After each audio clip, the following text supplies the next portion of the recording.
So we've mentioned a few times that you're a little bit of a reviewer guy on Facebook once in a while. Yes. And I don't know, it was like a few months ago, right? You had posted this reevaluation / I don't know, I don't think it was a rave, but you had done a reevaluation of Hudson Hawk, the 1991 Michael Lehman movie with Bruce Willis. That was notorious box office bomb. I mean, it wasn't like it didn't. You know what was the notorious box office bomb was the other Bruce Willis movie, Bonfire of the Vanities, and there's a really good podcast focused right now about that called The Devil's Candy. I just saw that. I subscribed to that. Yeah. Oh, it's so amazing. I've listened to every. Did you episode. listen to the Siskel and Ebert one? Siskel There's a Siskel and Ebert podcast that just covers that. It's more of a documentary style. Just covers their history. I gotta check I'll that send you a out. link to it. All right, so I'm making a note here. Siskel and Ebert podcast. But it actually didn't do like the worst, but it was an overblown movie, and I saw it a couple of times back when it first came out. I think I saw it once in the theater. I was working that summer in college, and then at the end of the summer, I went to the drive-ins and saw it with Terminator 2 because we thought it would be fun. Strange mix of. That's a strange. Yeah, maybe in the same studio or something. So we thought that would be fun to make fun of the movie. And Hudson Hawk, it really it wasn't even enough to like make fun of it or something. And then I think I might have caught it on cable a few years later. I haven't seen it in years. But when you posted that, I was like, "Are you kidding me?" I was so like, all right. I'm like, is this a movie that has to be reevaluated? Do I have to watch it now? And I was going to watch it, but I couldn't find it. And then the other day, I noticed it was on HBO Max. So I'm like, you watched it.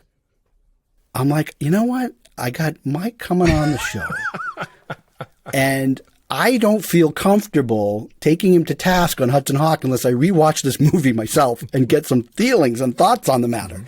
And I have rewatched the whole thing, and I have not changed my opinion Wait a minute. on this film. You were supposed to change your opinion.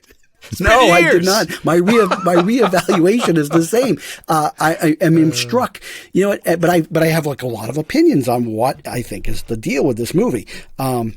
And I actually took notes. This time I took notes throughout the film because I think that if you take, on a movie like this, if you take notes on the things that are just so horrible and offensive, then you don't forget about them, and then it becomes irrefutable evidence that this movie is horrible. Yeah.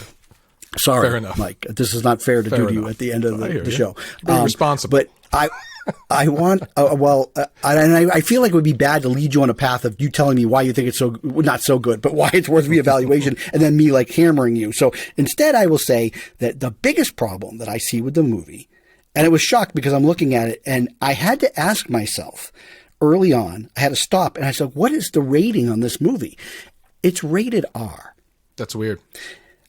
So the problem is, and that's indicative, by the way, of how mismanaged this whole production was, is that Bruce Willis, for the large part, he was successful in the Die Hard movies, and he made rated R entertainment. So I'm guessing they thought, well, if it's going to be a Bruce Willis movie, action, someone's like, it's got to be rated R, I guess, because this is a 1986 PG-13 movie that is wrapped up in an R-rated 1991 overblown bubble.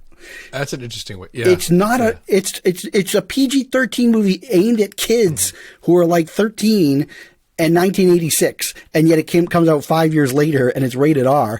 And nobody, like rated R audiences, because I worked at the movie theaters back then. Those are like people going on dates and stuff. This was too silly for a rated R movie. Yeah, I agree. And that's really what happens. I think it was the Catholic Church stuff. They probably saw it as blasphemous, so they just said, nope. You can't have a cross be a communication device. Well, you would think so. But the thing is that there's actually some violence, which of course never seemed to have stopped the ratings board. But they use the F swear. And of course, we're adults, right? We don't even pay attention when a movie says F. Like, I don't even pay attention because I could give a crap about the F Certainly swear. not in Revere where I saw this movie. Yeah, you're allowed to say it like maybe twice, I think, in certain contexts in a movie. They're swearing left and right. Like, and so content-wise, they were not concerned about that.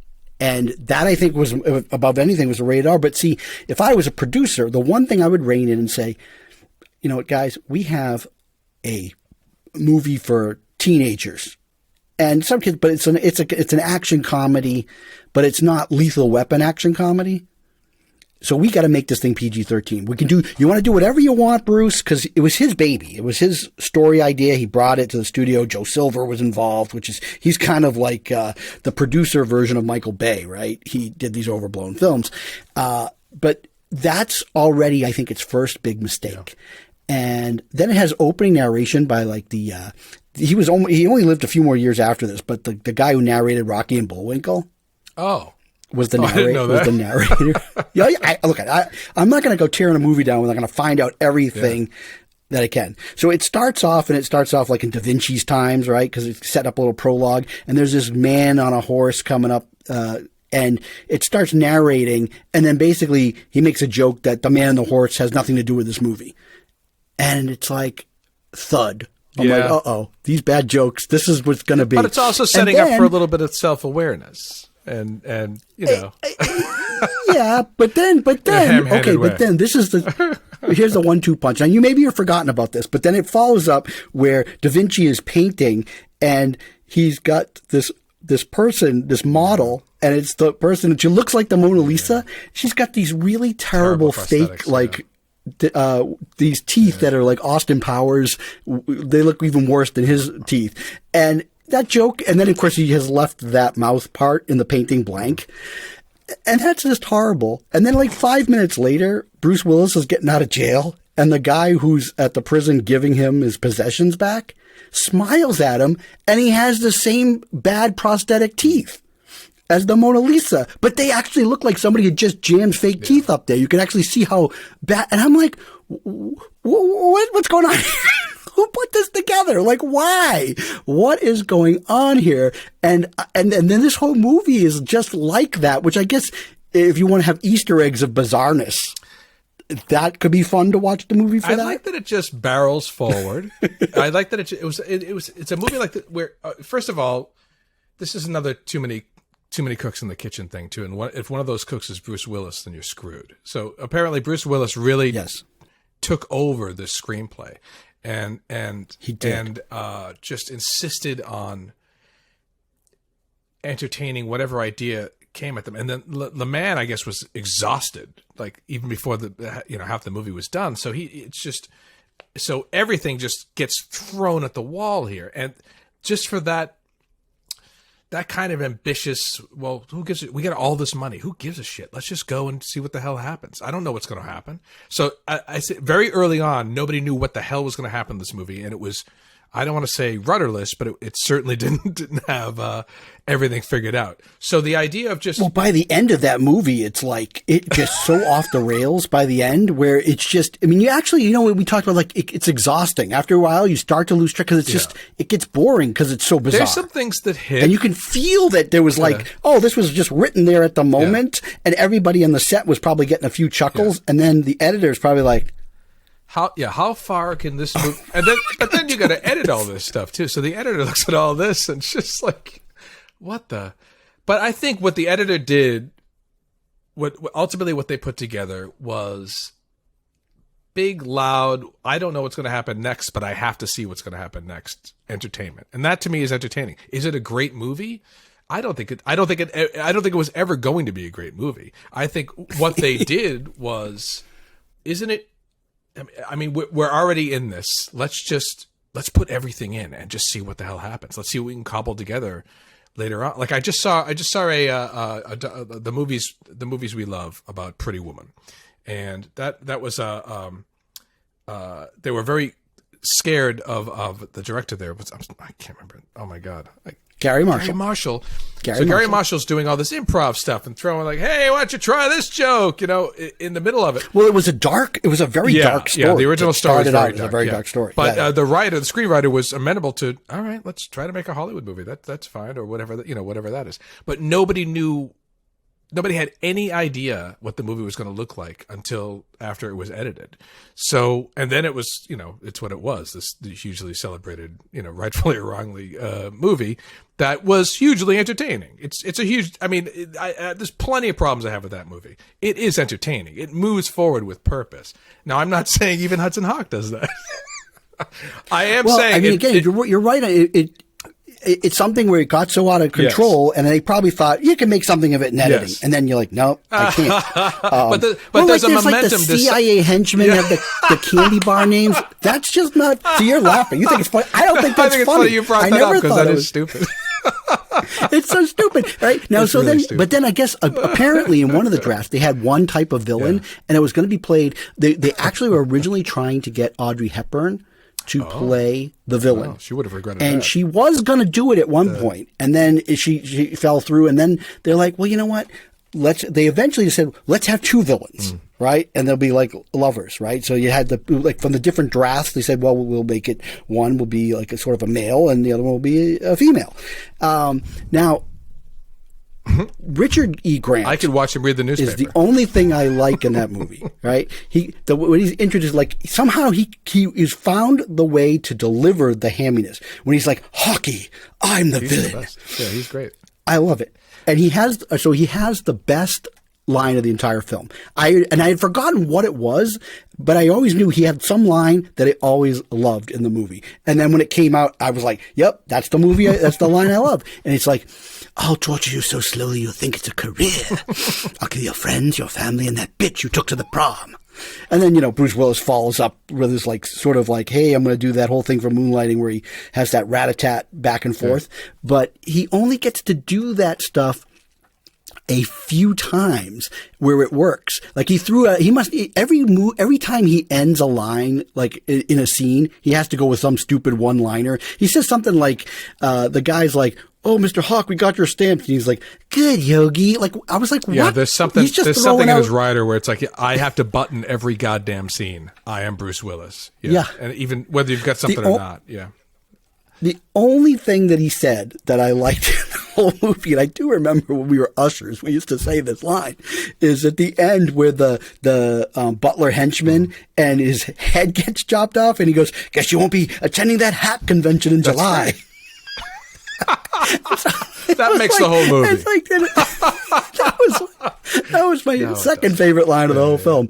And then it's like at the end, I think they reshot the very, very end because there's a scene where they're like outside and they're like in a little terrace, all they're all hanging out. And then there's like this background. Yeah, that seemed tapped on. And it's the worst rear projection I've ever seen. It's when at the very end, when he drinks the cappuccino finally and throws it up. Yeah, I always thought that looked like...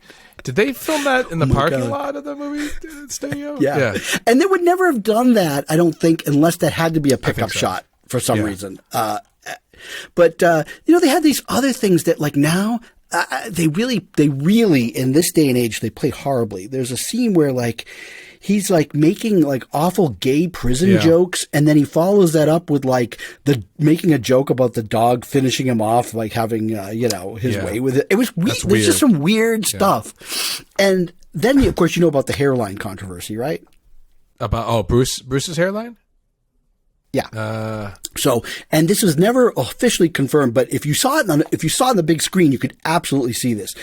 Is that he, in his ego, he was losing his hair right behind in the back. And in some of the shots, you could see that he had a little bit of baldness going on. So he freaked out about it, and he made like ILM digitally put some darkness over there so he'd have a full head of hair in the background. And that was always like denied and ever, but I don't care. I remember even at the time, 1991, like me and the other ushers looking for it, and you could totally see it in some spots. Pictures. Yeah, the internet. See, you're like, there it is. So, I mean, but this is the kind of things that was going on in this movie. But this is a push-pull between Bruce Willis wanting to make another leading, wildly popular leading performance, and LeMan just trying to like pull it into a direction where it's just like, let's try to make something coherent. And this is somewhere in between, and it's ambitious in that way. I mean, because it's going to be, it's doomed, right? So it's ambitious in the way that it's like, let's take all the stuff we have and let's get Apollo 13 down to Earth. And that's, I don't know. It's just, I remember enjoying it. And then when I saw it again, I'm like, I still enjoy this. But I can't defend, I mean, I'm not going to defend it as like, this is I know, how it's movies not like should you're be saying, made. this is, yeah, that's right. Hudson Hawk really needs to be reevaluated as a masterwork. I get it. It's not that. It's just, I'm like, this is a movie I hadn't thought about much in like 30 years. And I'm like, all right, you know what? I'm going to take the challenge. I'm going to take the Hawk challenge.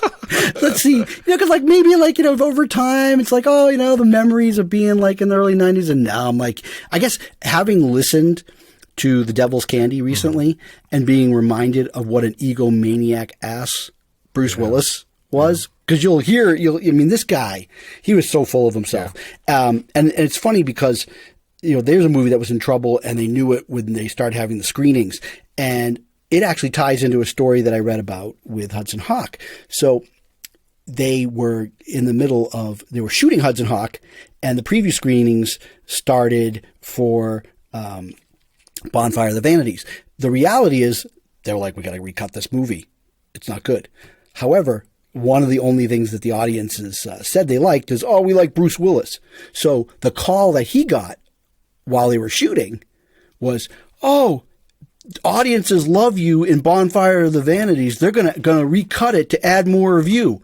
So he's looking up and he's like, see, I know what's what. We're going to put more of what I'm all about into this movie.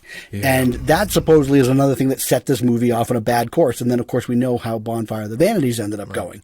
I can't remember a single frame of Bonfire of the Vanities. I know I've seen it twice, probably 2 or 3 times. I couldn't either, so I rewatched it when we were doing our Brian De Palma episodes, but we kind of like thought we'd do another Brian De Palma episode, and we never got to it, but I continued watching the films, and so I watched it, and it is just a misfire. Yeah. It's a film that, like, there are some of the trademark De Palma shots and the way he put scenes together, they just don't look like they belong in that movie. And it's so miscast. And if you listen to The Devil's Candy, you'll really understand that the project was doomed from the decisions at the start.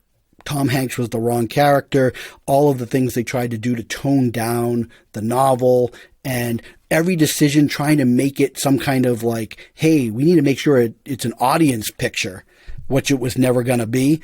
It set it on a path that it could never recover from. But see, you threw out a challenge and you didn't even know it by putting it there. It's like, and I love that. I don't care what the movie is. I love just challenges. By opening my damn mouth on Facebook, yes. I'm inviting challenge. I know. So if you haven't seen Hudson Hawk, get ready, people. If you're like, I got to check out this Hudson Hawk movie. You don't, but if you do, it's on HBO Max and you can see what the early 90s were about. Because I know some of you out there that listen to the show are youngsters and haven't caught up on your filmographies. So blame Mike. It's what your dads used to watch for big stupid fun.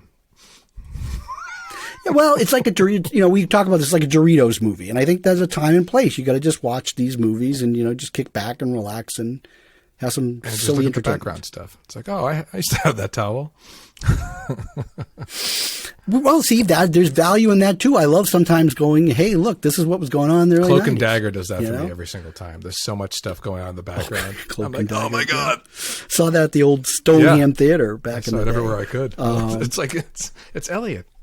Now he's a spy. But think about Hudson Hawk, they spent all the budget on Bruce Willis, and then who do they give you? It's like, well, we're going to give you Danny Aiello, and we're going to give you Annie McDowell. These are your other strong choices. Presence on the screen with this, and the reason why it's an R rating, probably. Danny Aiello, the scenes with them together, which I guess that's where it started. Like all the stuff about the songs and during the capers and stuff, that was stuff that kind of got written up because it was a little bit more straightforward, caper movie before. The stuff between him and Aiello, because they were friends. That's how he got cast in the movie. They were like friends when Bruce Willis wasn't really, was kind of kicking around, struggling actor. They're actually a good combination together. Like their scenes I think work. That carries through the whole thing. When they're all numbed and they can't move their arms or legs, that's a good slapsticky scene. Yeah, not bad. I think the movie, if there's going to be if what others consider a jump the shark movie and what I would consider a where's this going moment would be as soon as he falls out of the ambulance on the gurney and drives to the highway chase. Right from that point on, it's totally another movie. Yeah. I had the notes and I was like, you know what, I'm not even going to go there. But the Brooklyn Bridge scene, which I'm sure they thought was like, he's on the gurney and like somebody throws like this woman throws a cigarette out of the window and it lands in his mouth. And then he's like, ooh, menthol, throws it out. But like, there's like, oh, it's a one liner. Before that, she goes, she pulls up to him, not to offer help. She pulls up to goes, hey, are you going to die? Like that's the line. That's another. So that's a different car. Oh right. That person too is like, and like it's not funny. And it's like so they're like, okay, what else? Oh wait a minute, he has to go through a toll booth. So he digs out a bunch of change while it's on the gurney, and he goes, and he throws it, and then he's like, yeah. And it's like, I think that was the filmmaker saying, this change was the previous tone, and now we're cashing it in for whatever the hell tone the devil may care. I think that Michael. Was it Lehman or Lemon? I don't know. Lehman. He did Heathers, right? I feel like he directed this movie the way that Tobe Hooper directed Poltergeist. Not a lot.